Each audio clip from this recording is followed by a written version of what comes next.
ଗୁରୁବାର ଦିନ ଏହି 4ଟି କାମ ନିଶ୍ଚୟ କରନ୍ତୁ।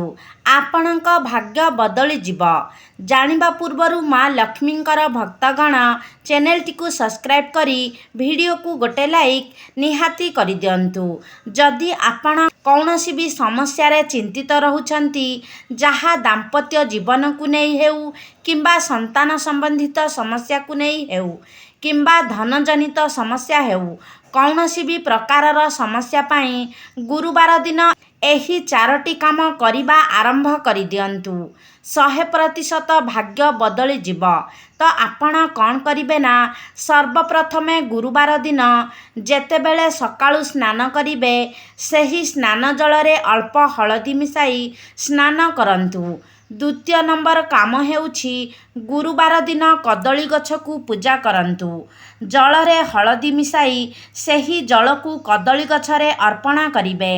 ତାପରେ କିସମିସ୍ ଓ ଚଣା ଡାଲି ଭୋଗ ଆକାରରେ ଲଗାଇବେ।